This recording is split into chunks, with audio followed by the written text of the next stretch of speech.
Aquele veredito saiu 2 horas após os argumentos finais. O veredito foi culpado em ambos os crimes. Não havia nenhuma dúvida na minha mente de que a prisão perpétua sem condicional era a sentença apropriada. Eu não podia pensar em nenhum outro meio de manter a comunidade segura naquele momento. Então, muito provavelmente, ele passaria o resto da vida na prisão.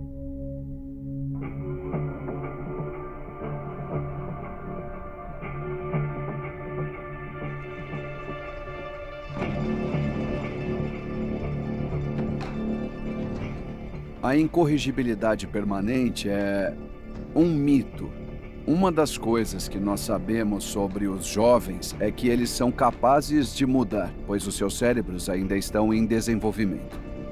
Toda pessoa é mais do que o pior ato da sua vida. E o Jeremiah é um grande exemplo. Quando alguém é condenado à prisão perpétua sem possibilidade condicional, a pessoa está condenada a morrer na prisão. E agora, do nada, por causa daquele caso, havia uma luz no fim do túnel para o Sr. Jeremiah. E o que ele fez foi uma coisa terrível. Nós temos que reconhecer a gravidade do crime e a perda sofrida pela família da vítima. Mas também a segurança pública. Então, você se considera permanentemente incorrigível? Não, eu não acho que eu sou permanentemente incorrigível.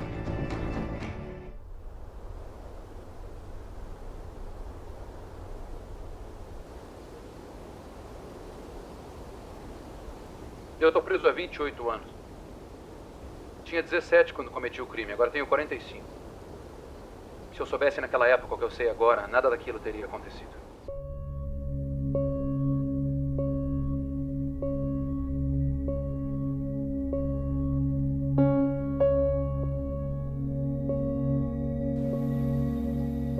Eu queria que eles soubessem que eu sinto muito. Eu me sinto tão arrependido quanto qualquer pessoa estaria, e eu nunca quis que isso acontecesse.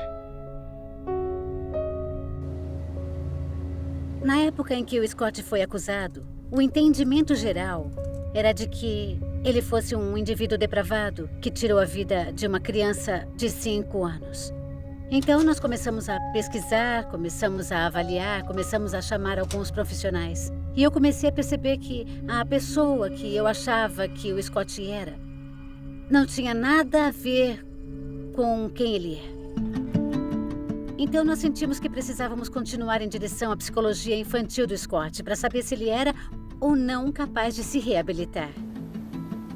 O Scott não começou a vida como Scott Schratt. No começo ele era Raymond Boyles. Então a sua primeira infância foi cheia de disfunção, negligência e abuso. A única coisa que nós chegamos a descobrir foi que eu fui abandonado ainda numa idade pequena. Eu tinha uma carta que o meu pai deixou dizendo que na época ele era motorista de caminhão.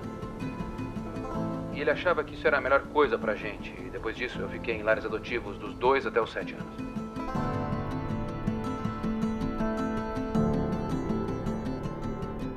Eu entrevistei o Scott 3 vezes, ao longo, creio que de 1 ano. E ele me disse que quando tinha 9 ou 10 anos, o pai adotivo dele o envolveu em atividades sexuais. Nós ficamos lá mais ou menos 1 ou 2 anos antes do abuso começar. Era mais sexual do que físico.